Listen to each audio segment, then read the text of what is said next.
Okay, so today we'll continue on with this discussion of CH substitution using the radical mechanism. So I finished off by hand drawing the mechanism that you see up here in this table. We'll go back through that to show how the radical chain mechanism works. So the chain part is important for that, and we'll focus on the propagation steps.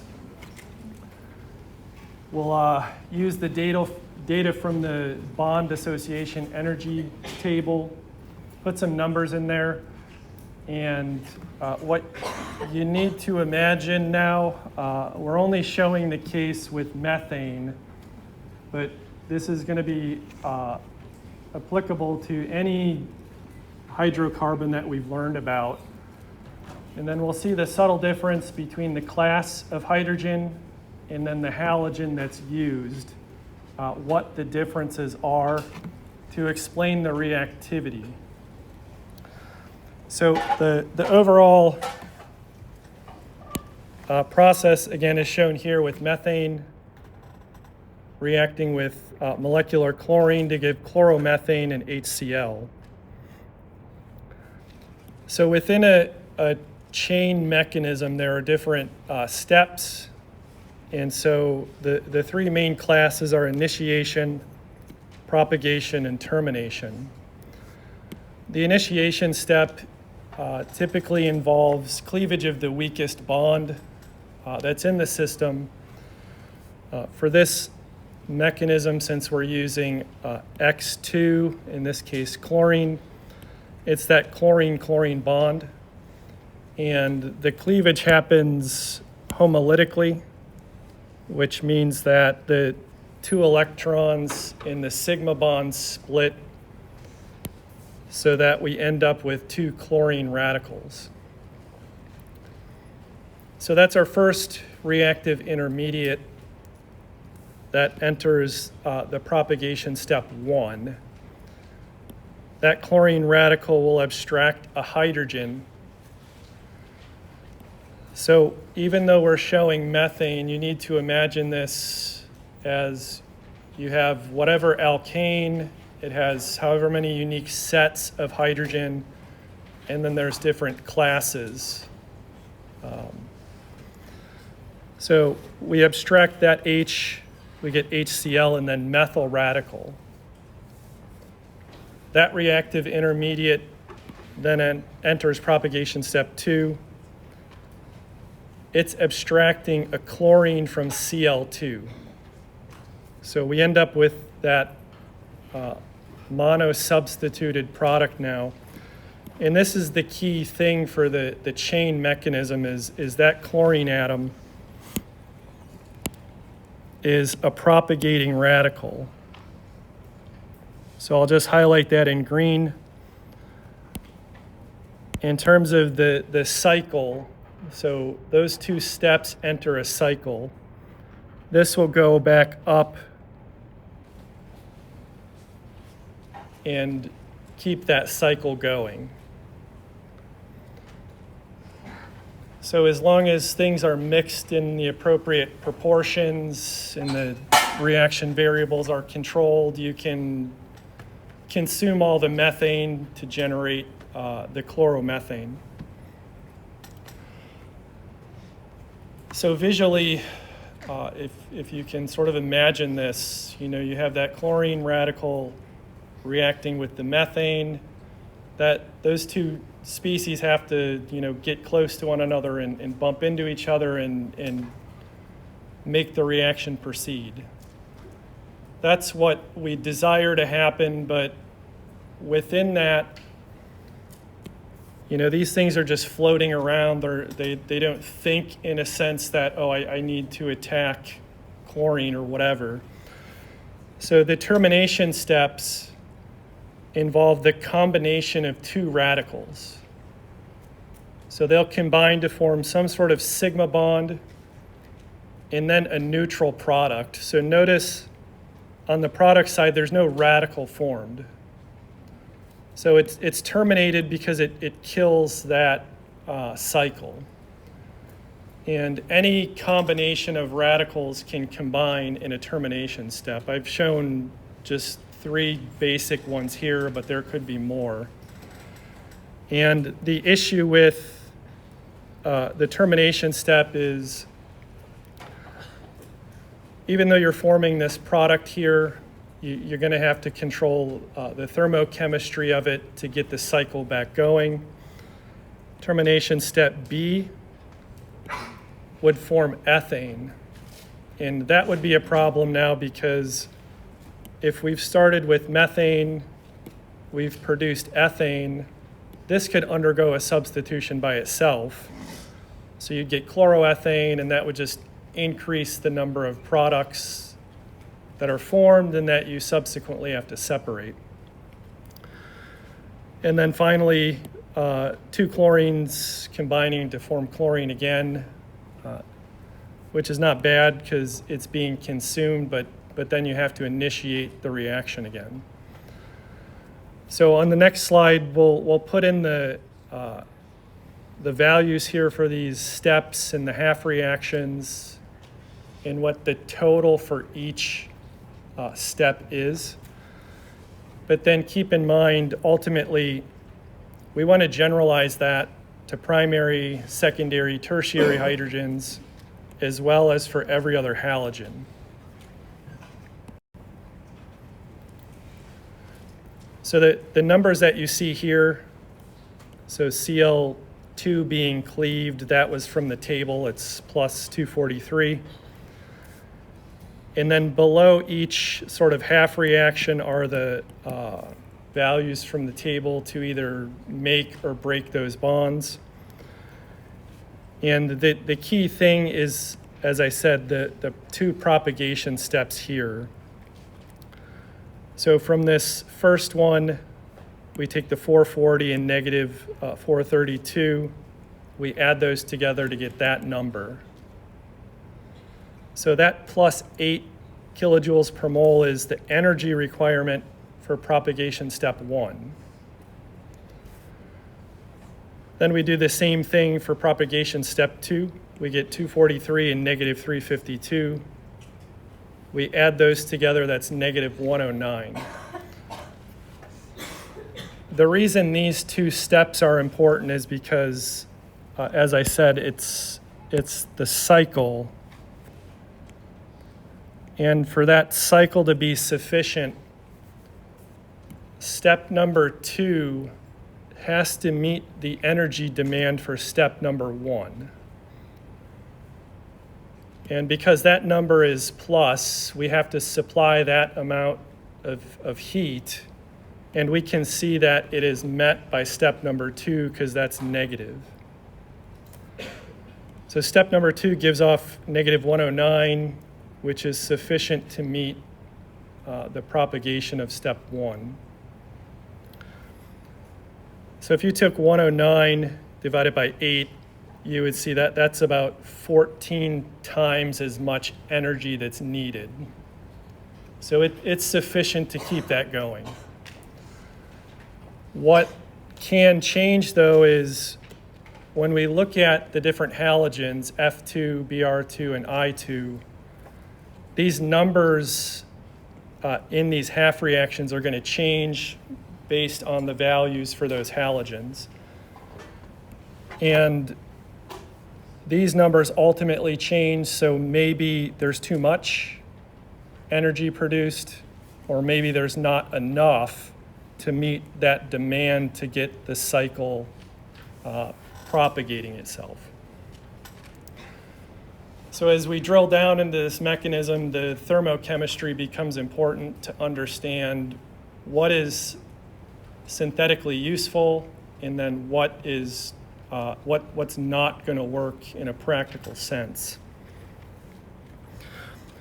The termination steps, these are the values when you form the combination of those 2 radicals to get that sigma bond. These are the values you just get from the table. I colored them in red because they're not producing a propagating radical. It just kills off the chain.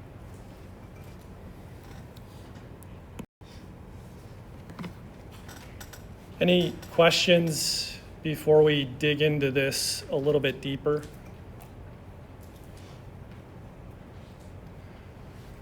So the first aspect of this that we're going to evaluate, again, we're going to keep just methane constant, but now we're going to compare the different halogens.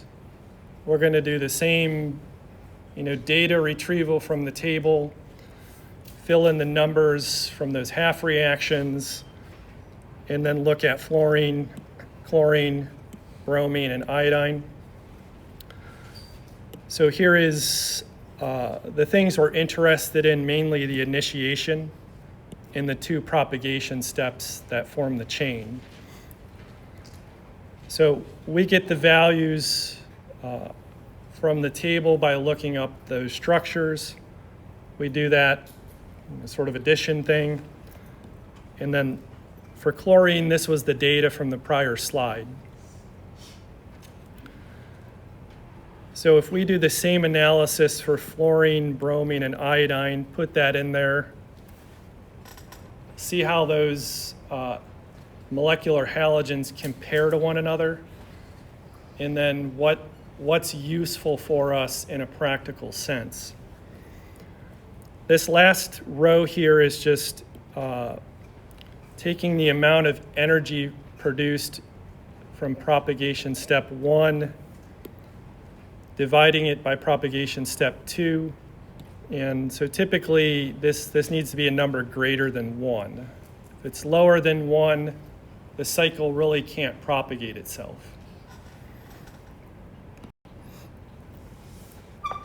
So the question is, are all of these halogens, will they self-sustain a radical reaction? And the answer is no.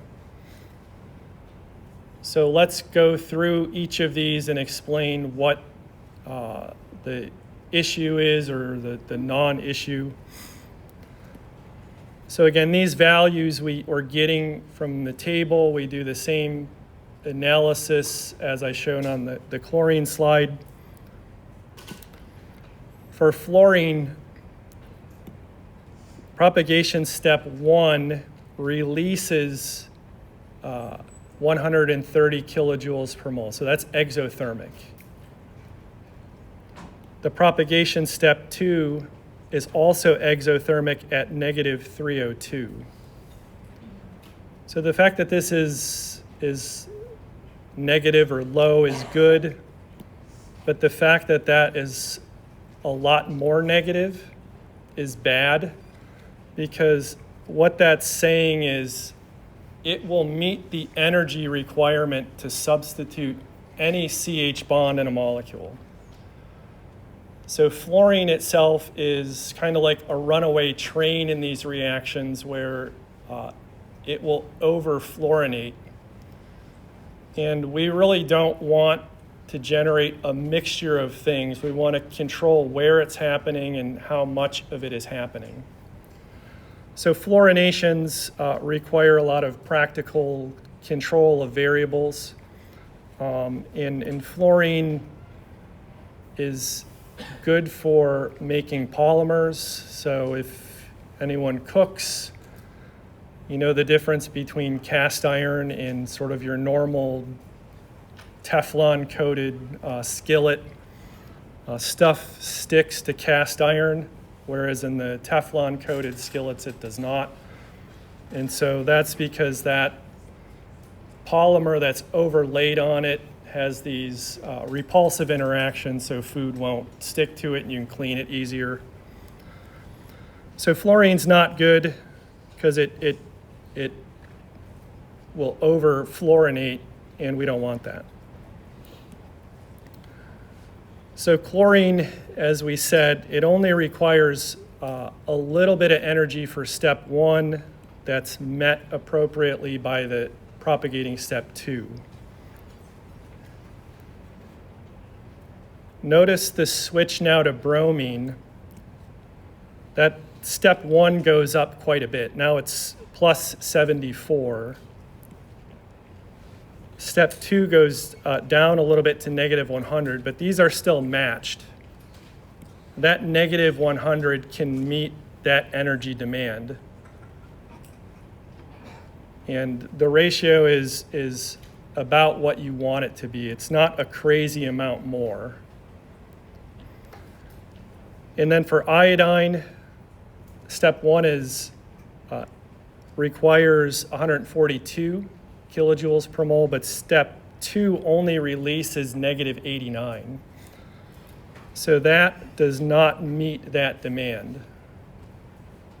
So iodine will not self-propagate in a radical reaction.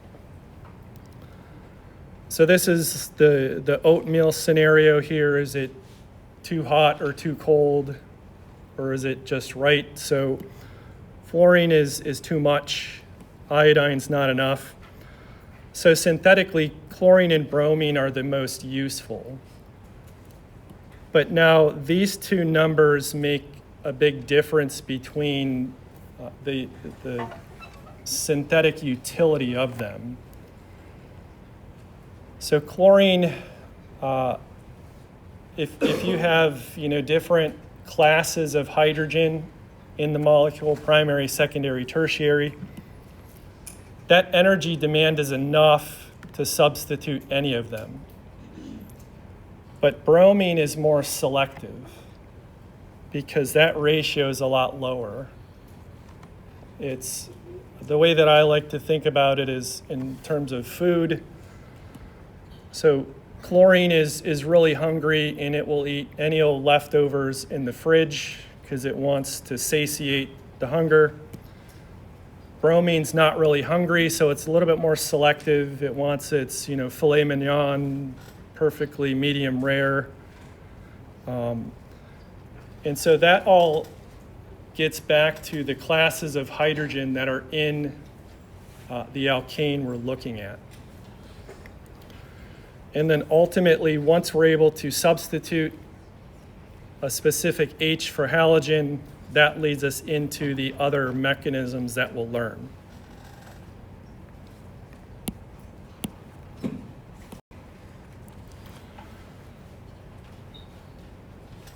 So that was dealing with the molecular halogen thermochemistry.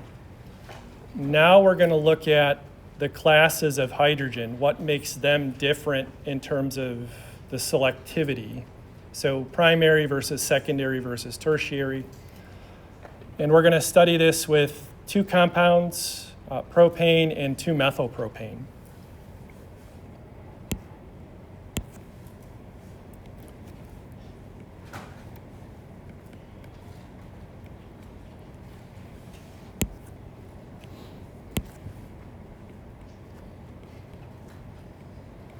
So there's the structural formula with the different classes. And then within the table, all we've done is we've counted how many primaries, how many secondaries, how many tertiaries, then the total number of hydrogens, and then this percent is the number of each divided by the total.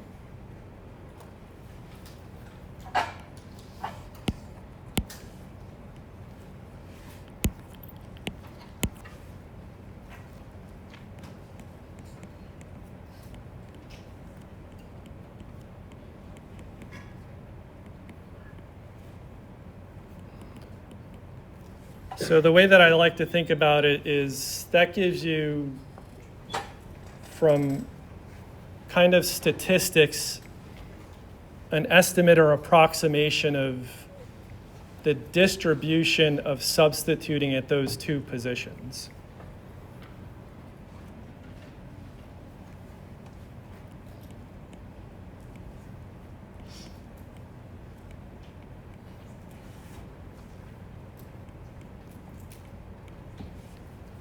So we could form two possible monochlorinated propanes because we have those two sets in a ratio of 6:2.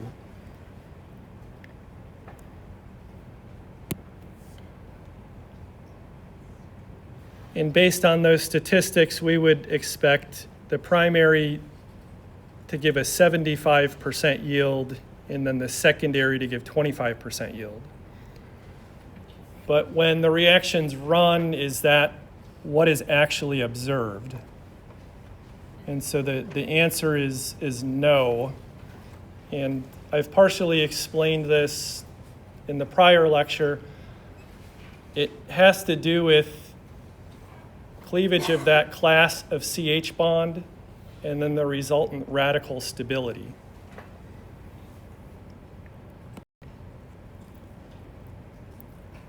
So we're going to look at, again, the CH substitution for both chlorine and bromine. So now we're looking at the class of hydrogen. This slide has chlorine, the next slide has bromine, and then we're going to see that there are some differences from the class of hydrogen and then the halogen that's used. So we're up to this point right here. In yellow, that was our kind of guesstimated distribution of those two products based on statistics.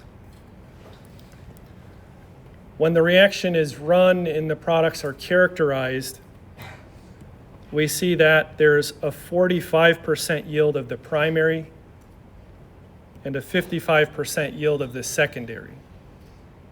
So those numbers are not what we were expecting. So there's a way to normalize the reactivity based on the class of hydrogen and then the halogen that's used. This next row says ratio of observed.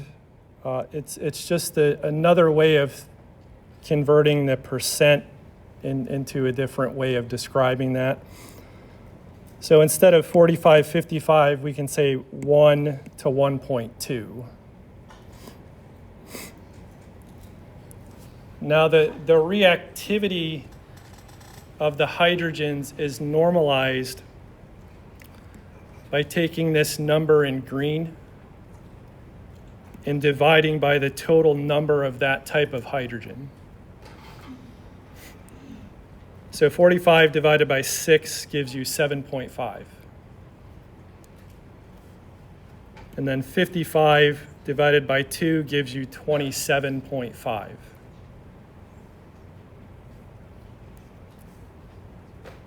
Now we can take these numbers and divide by the smallest one. So 7.5 divided by itself is 1. 27.5 divided by 7.5 is 3.7. And what we've done here is normalize the reactivity.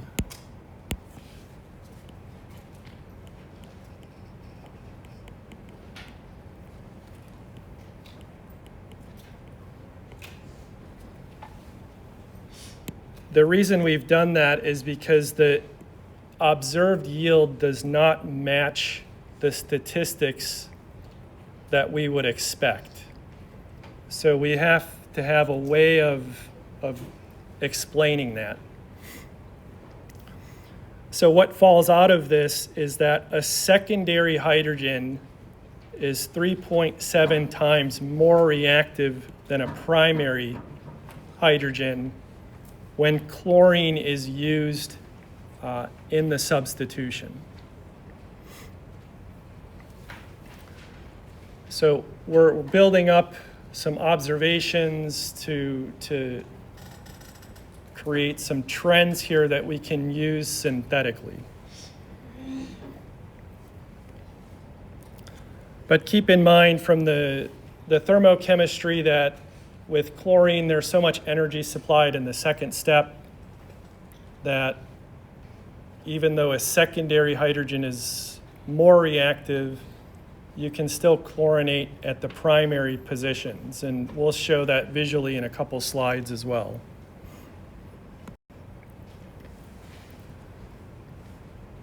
So the same case of propane, but now we're going to use bromine in the radical reaction.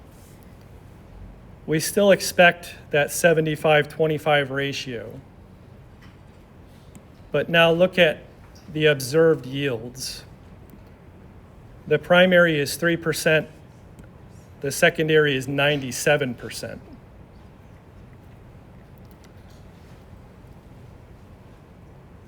We take 3 divided by itself as 1. 97 divided by 3 is that. So that's just normalizing into this sort of way of reporting a ratio. The relative reactivity, again, we're going to take the observed yield 3%, divide by the number of primary hydrogens, 6. That gets us 0.5. We can do the same for the secondary. So 97 divided by 2, that gets us the 48.5. Then we just normalize these so that that ratio, we have a 1 to something. So 0.5 divided by itself is 1. The 48.5 divided by 0.5 is 99. So with propane being the same starting material, but the halogen changing, we see in this case the secondary ones are 99 times more reactive now. And that translates into selectivity. So if we want to make a 2 halogenated propane in the greatest percent yield, we would use bromine.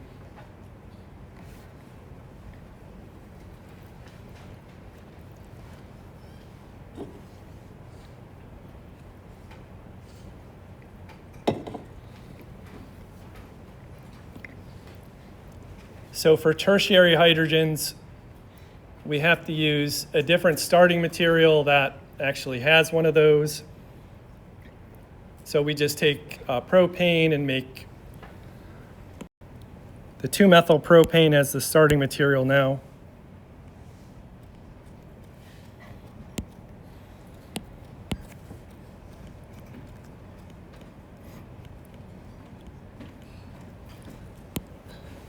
And so when we classify those hydrogens, we see there's still 2 unique sets where all of the primary ones add up to 9. Now there's no secondaries, and then the tertiaries we have 1. So that's a total of 10. Then the percent of each of those, which is giving us that guesstimate of what the product distribution should be.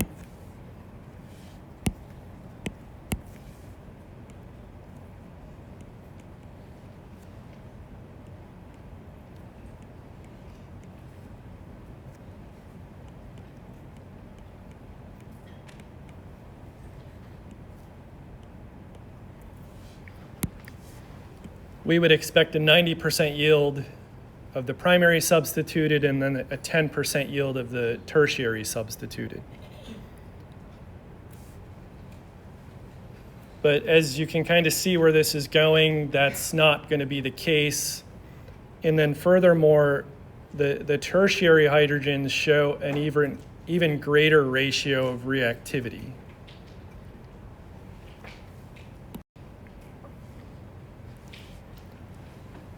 So we have our primary and tertiary. Now this is the chlorine case.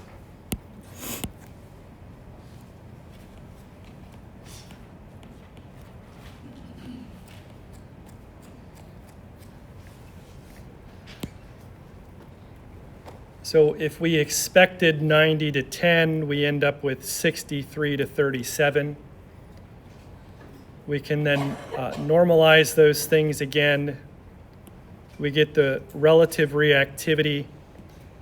And now we see that when we use chlorine as the halogenating agent, a tertiary hydrogen is 5.3 times more reactive.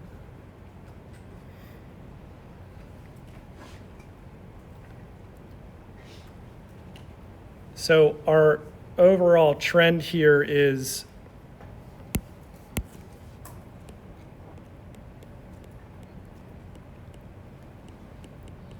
the class of CH bond is a tertiary is greater than secondary, greater than primary in the reactivity for the radical substitution.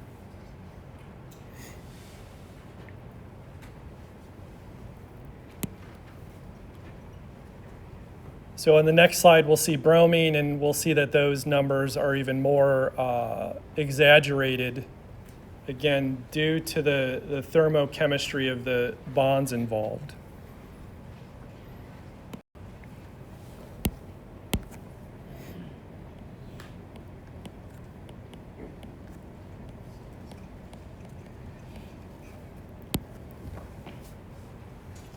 So we have the primary bromide, the tertiary bromide.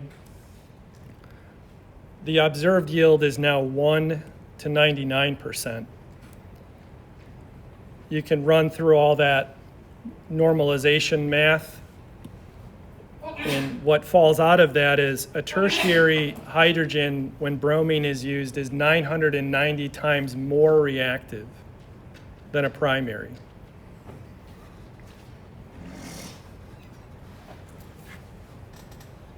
So again, if we generalize this to this large carbon count molecule with different sets of hydrogens, but we classify them, we can then use that trend to say the tertiaries will react before the secondaries will react before the primaries. And then the logic of that is it's allowing us to selectively substitute a hydrogen on that carbon backbone using that trend.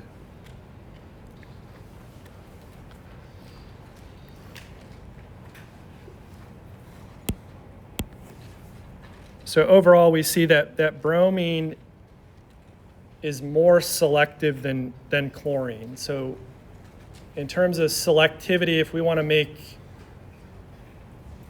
one product in the highest percent yield, we would use bromine. If we wanted to sort of make everything substitute everywhere, we would use chlorine.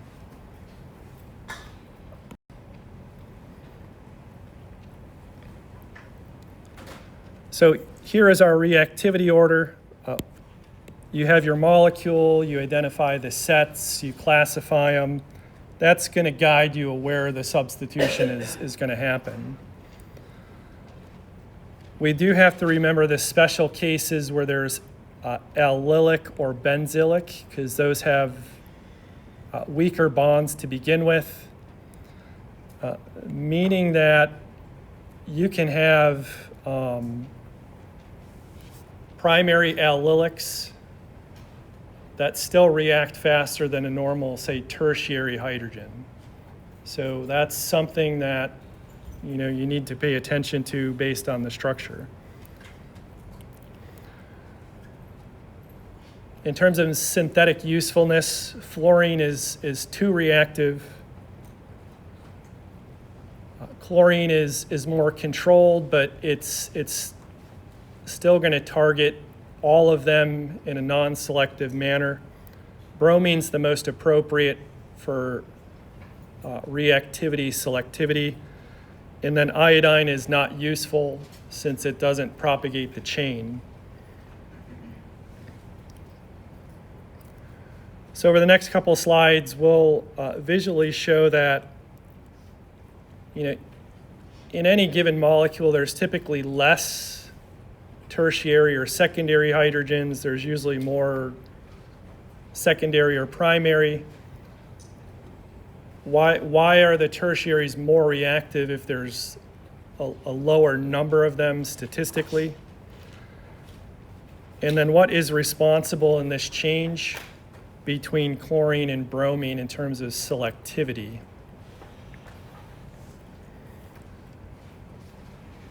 So this is a guiding principle as we move forward.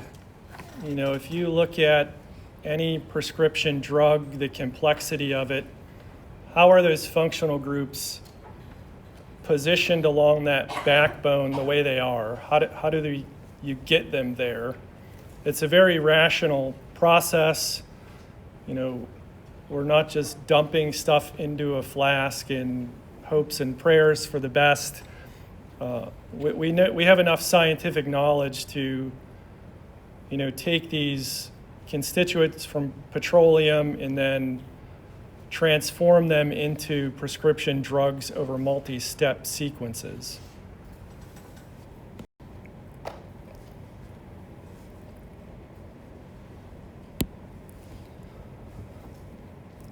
So in this table, what I've done was look at the kind of average homolytic bond cleavage for the different classes of hydrogen, so primary, secondary, tertiary. Then I've used these values in the CH column for both chlorine and bromine. Then this column, notice it's the same value for each, and that corresponds to cleaving the HCl bond. Over here we have the HBr bond. And then moving across the row, we're just adding those numbers together. So for a primary hydrogen using chlorine, overall that requires or produces negative 11 kilojoules per mole of energy. And then we just move down through the classes, so the tertiaries produce the most. Notice these colors are all green. That's that reactivity principle where, regardless of the classification, the thermodynamics say that enough heat is produced that you can substitute any of these. But for bromine, we have the red, the yellow, and the green sort of stoplight system. And these numbers are positive. So we'll look at those numbers visually to see the difference, not only in the reactivity, but the selectivity of why bromine is the best. So that, again, this might be obvious when I state it, but when you're looking at like signs, try to think of like a line at 0. So if the sign of the number is negative, it's dropping. So that's the heat being put out of the reaction. If the sign is positive, you have to go up. You're climbing a hill. Then if you look at the magnitude, what's the easiest hill to climb? It's the one with the lowest number. So that's the least amount of energy expended. So these numbers, when they translate graphically, look like this. So here's chlorination, bromination conditions. The starting material is 2-methylbutane, and the reason that is chosen, we have a set of primary hydrogens. We have another set of primary, secondary, and then tertiary. So that molecule has all of those classes. So it stays the same for the two different halogens, but now what is shown in the reaction coordinate is the outcome of abstracting one of each type. So from our starting material, which is neutral, we have to put energy into the system to reach this transition state, which is crudely drawn here as a halogen abstracting whatever class of hydrogen. So you have partial bond formation, partial bond breaking. And again, the transition state is defined as that very small movement of time along the x-axis that corresponds to the highest energy. So what I like to think about it is, your starting material is in this well of energy, is like a little ball. That ball has to roll up a hill to reach the transition point. Now for chlorine, regardless if it's primary, secondary, or tertiary, there's energy released once the CH bond is cleaved. So the magnitude of that energy kind of corresponds to the saturation of the green here, but since that ball is at top, it can fall into any of those wells equally because enough energy is produced to abstract those hydrogens.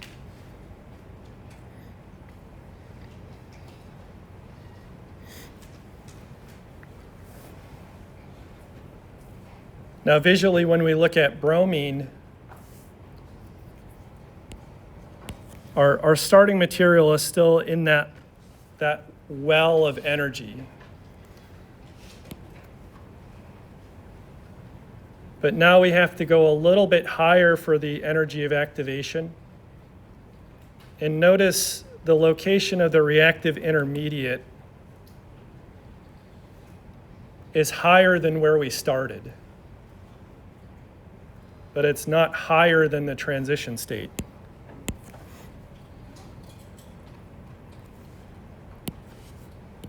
So this starting material actually has a choice of 3 different hills it can climb. And so the one in green is the lowest hill that gets to the most stable radical. If we're using the energy of the starting material as kind of our 0 point, from 0 we want to climb up. What's the easiest thing to climb, or what number do we get to first? We get to that plus 34 first. Meaning that no matter the amount of energy in there, you have to go through this hill before you can get there. It's not going to skip over the lowest number to do a substitution at a point which would require more energy.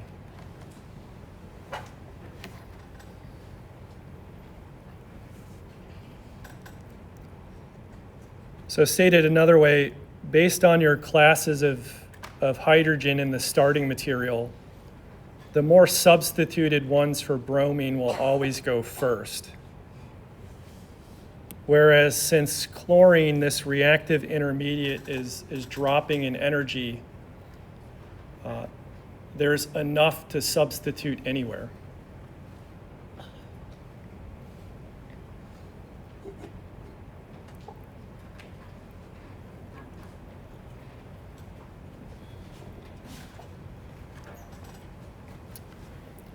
Any questions?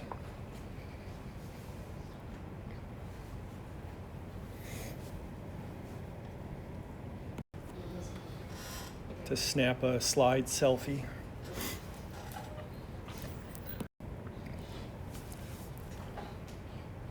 Do you need? So here's that full table of radical stability. And again, when you're looking at the numbers, the number you hit first, that means that's the easiest bond to cleave where a substitution is going to happen. So the allylic and benzylic or resonance stabilized, so those have the lowest numbers. Keep in mind, allylic and benzylic are specific structural features, but they can have different classes. So primary or secondary or whatever. Then our line of reactivity was here.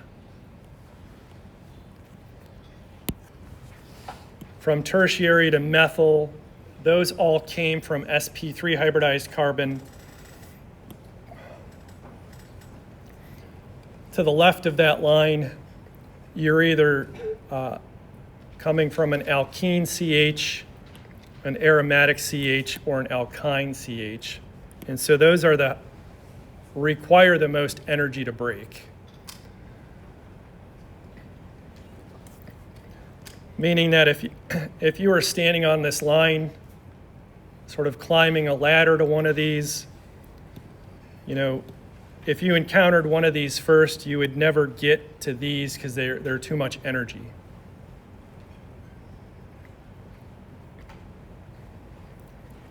So that's the guiding principle about where something is going to happen.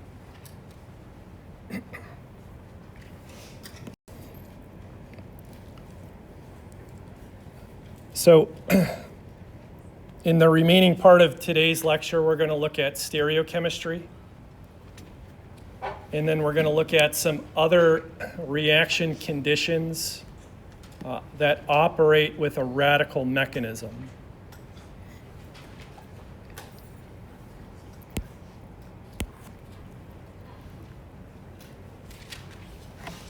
So the stereochemical aspect is important because we're starting with an sp3 hybridized carbon. And when the CH bond is cleaved, that changes to sp2, which means we have this p orbital with the single electron density in it. The p orbital, remember, has those two lobes, the top and the bottom face. So when that radical is then approaching the halogen X2, that halogen can be deposited on the top lobe or the bottom lobe, and it's going to do that equally. So if you're at a secondary or tertiary carbon, you're going to generate a stereocenter that will have the RRS SIP designation, and it's going to happen in a 1-to-1 mixture. So it's another complicating factor about the number of products that are produced in a reaction.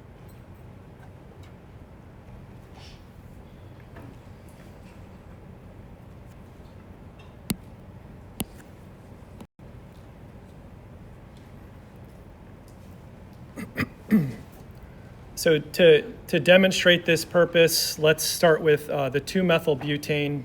We'll kind of run through everything we need to know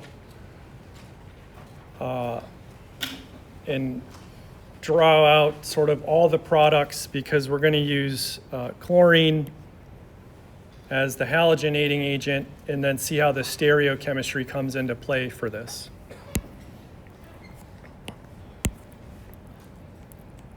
So in terms of the classifications, that's one set, those primary. We have another set of primary, the secondary, and then the tertiary.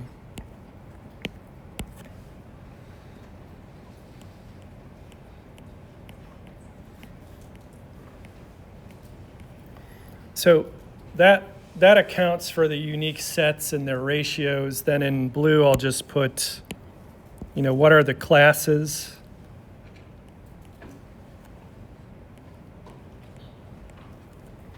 So these numbers underneath them correspond to what type of hydrogen they are.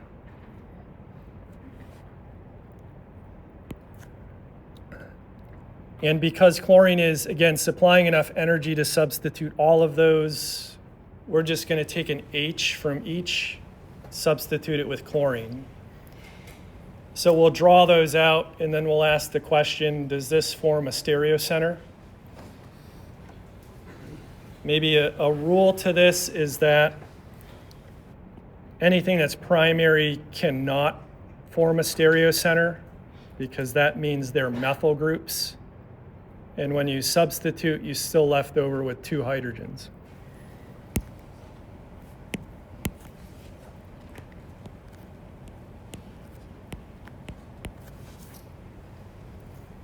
So substituting either of these methyl groups would give you this.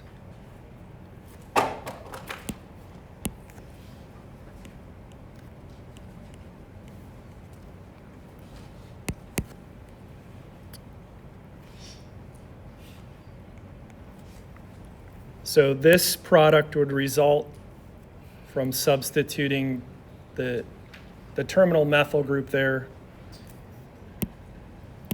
Then if we substituted the secondary, we would get that. And then that would be from the tertiary. So this would be the product distribution of the four monochlorinated 2-methylbutane products. Can you write the stability? 1 second.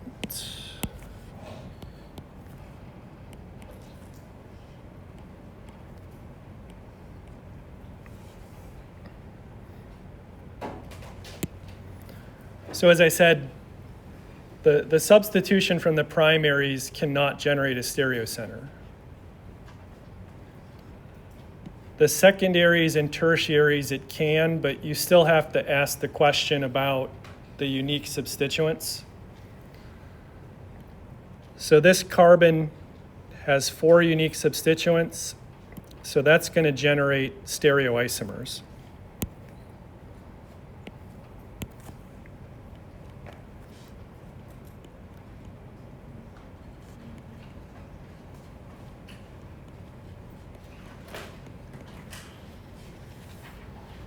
So you would get those 2 stereoisomers, the R and the S, in an equal amount. So the tertiary one, for this substrate we're starting with, that is not a stereocenter because those 2 methyl groups are the same. So we have these 4 constitutional isomers, but we have 5 total products due to the stereoisomers. There was a question about the stability.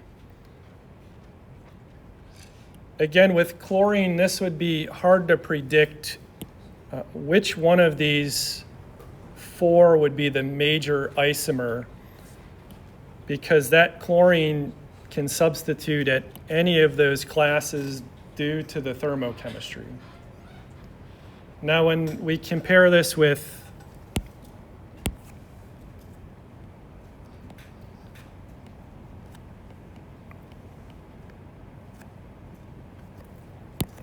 the same starting material but using bromine, since bromine is more selective, the major product is going to be from substitution at the tertiary.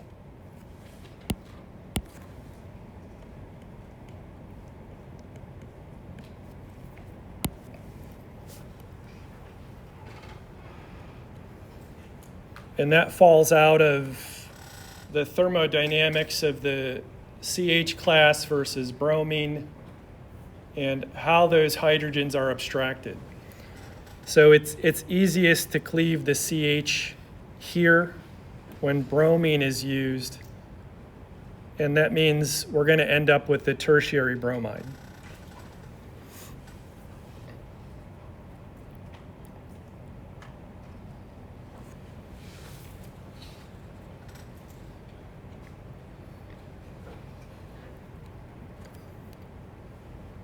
So once you're able to classify the hydrogens, the class of the halogen follows the same logic. So this is a primary chloride, secondary, tertiary.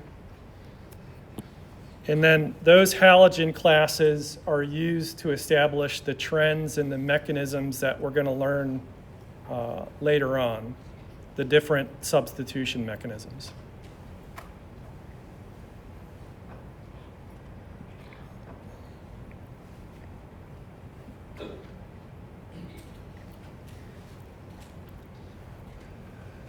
Any questions? So I guess sort of my philosophy or my encouragement is that this should be a totally rational process about how you predict the products and what is going to be the major one. If you feel like you're drowning under this, again, just apply this algorithm of classifying, then what type of halogen, and then do that specific substitution of H for X.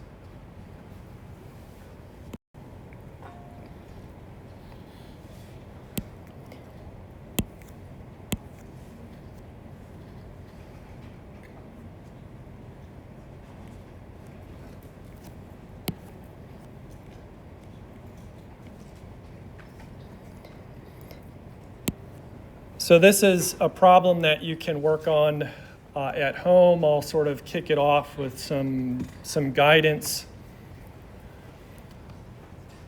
We have methyl cyclopentane. And so we want to figure out how many different monochlorinated products can be produced. Again, we're using the example of chlorine just to illustrate the complexity of this. Synthetically, if we wanted to do something, we would use bromine. So of that starting material, you would determine the unique classes of hydrogens, their ratios.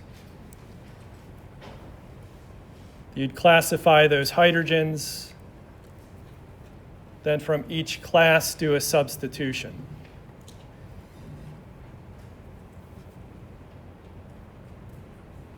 So we won't spend too much time in class today on this because I want you to practice it, but for shits and giggles, as they say, how many do you think there would be? 3 is way too low. Huh? You would be excellent on The Price is Right. Bid $1 and you're the closest bidder. It's definitely more than 3. The reason why this becomes more than 3, even though the starting material is symmetric, when you start substituting around the backbone, this thing will turn into a stereocenter. At this point, it's not, but when you substitute somewhere else, that becomes a stereocenter. So if you're generating a stereocenter and that one becomes a stereocenter, then think of, that 2 to the n rule with stereogenic carbons. So it's definitely useful to draw out those things and then look at the structural formulas and ask that question, is this a stereogenic carbon? Then if you determine yes it is, then you can do the RS combinations.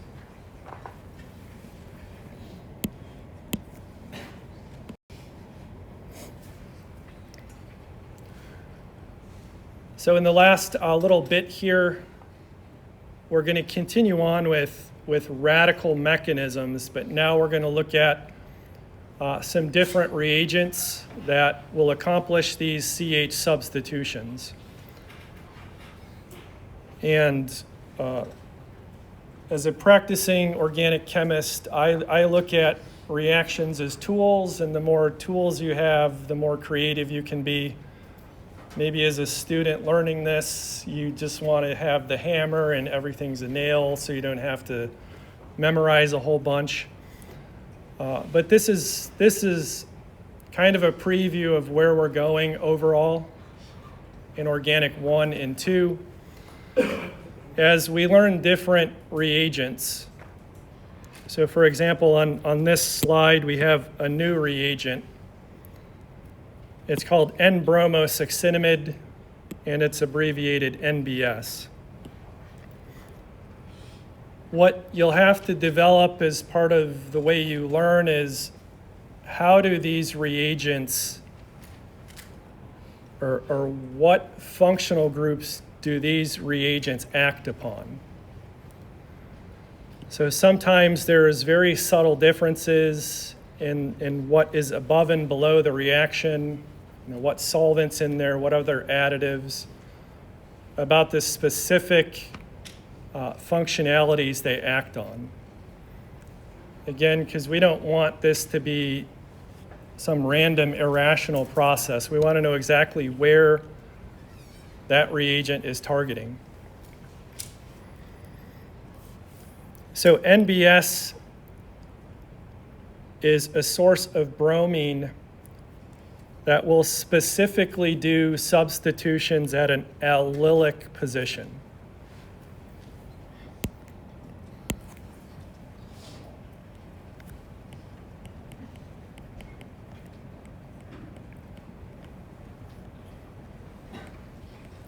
So that allylic carbon was the sp3 hybridized carbon that was bonded to an alkene. So it has to be directly bonded to that double bond. It's not 1 over, it's not 2 over, it's that carbon. Those CH bonds were the easiest to cleave because that radical has resonance hybrids.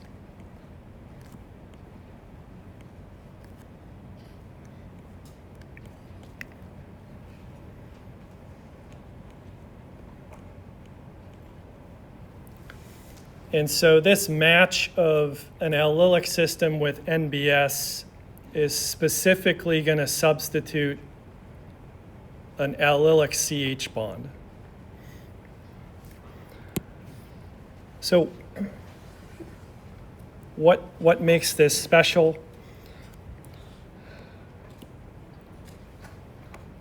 If we remember the definition of a heteroatom, that's anything that's not carbon or hydrogen. So NBS has a nitrogen sigma bonded to a bromine. Anytime you have two heteroatoms connected with a sigma bond, that's typically a very weak bond to break because they're both electronegative. They have lone pairs that want to repel one another, and it weakens that bond. So either with light or heat, we can cleave that to form a nitrogen radical and a bromine radical. And that specific system targets these allylic CHs.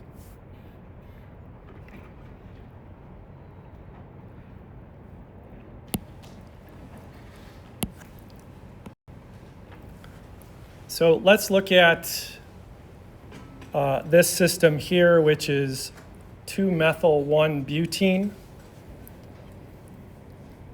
And we'll go through predicting what the products are going to be. We're not going to go through the entire mechanism because, like right now, all we're concerned about is how many possible products can it make. So as part of our solving this in the algorithm, now we're identifying what are the allylic carbons. So how many allylic carbons does this molecule have? So this one has 2.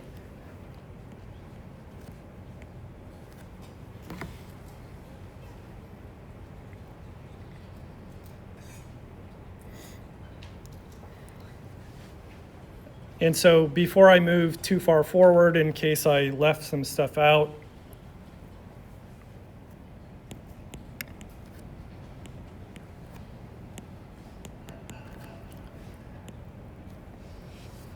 so say for that allylic carbon, we cleave that CH bond.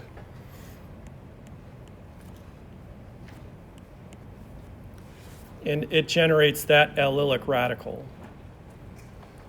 The complicating factor for this type of reaction is the resonance hybrids. So we need to draw those out as well.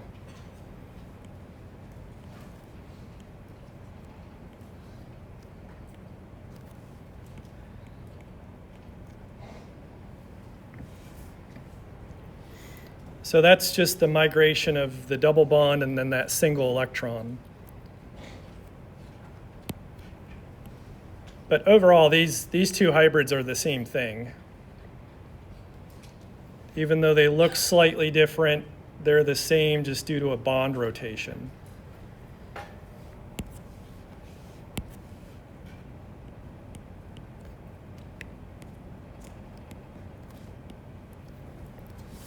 If we look at the other allylic carbon, CH bond generate that radical.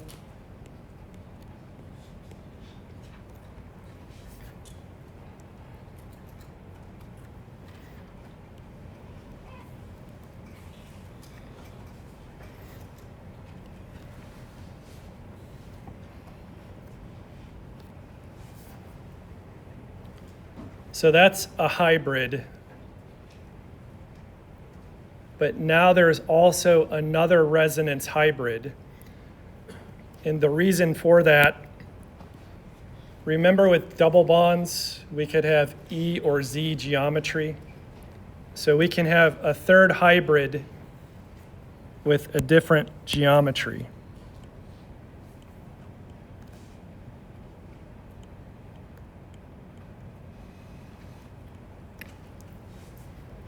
So the subtlety here is,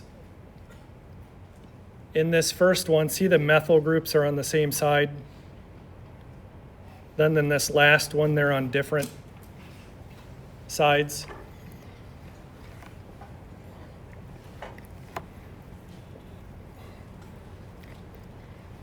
So now you imagine where that radical is, that's where you're putting a bromine.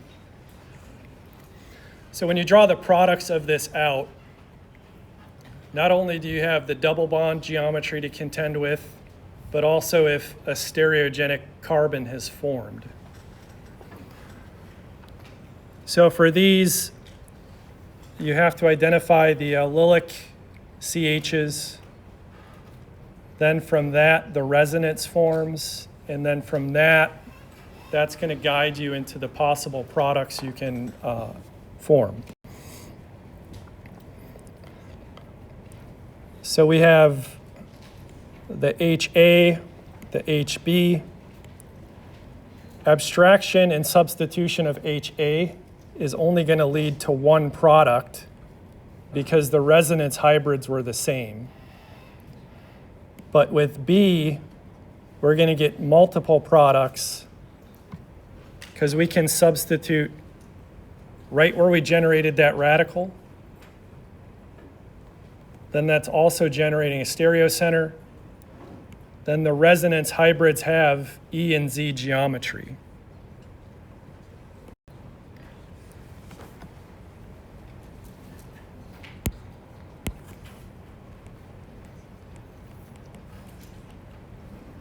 So one thing that, again, can be tough when you draw these resonance forms is determining are they equivalent. If they're equivalent, they're going to produce the same product. But in this lower case with HB, you can see that those are different. So meaning when you substitute there for bromine versus there, you're getting different products.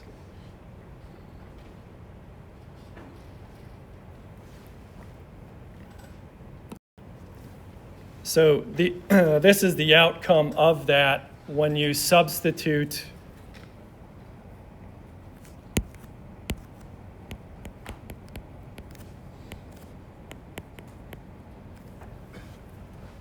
from those allylic sets of hydrogens.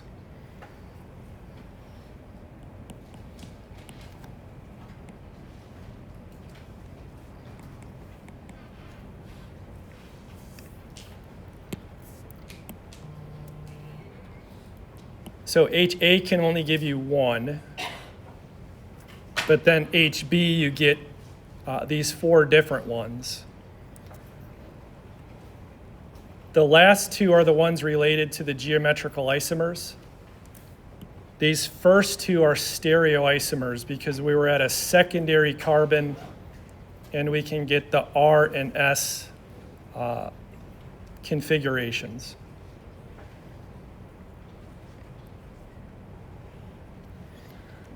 So those are the possible products. We haven't said anything about the percent distribution of them. That would tie back into, of the resonance forms, which hybrid is more prevalent, that sort of thing. But for our purposes, as long as we can identify sort of all of the possibilities, I think that's enough for the learning purposes of this material.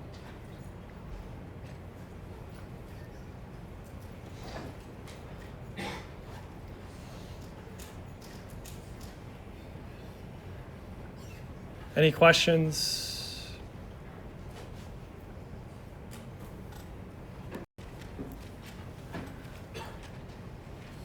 So this last reaction, I don't think I want to introduce in 3 minutes because it's going to take some time to fully explain, and I'd rather give you the whole picture, but it's another reagent, another set of conditions that we have to know how is it acting upon the starting material that we see.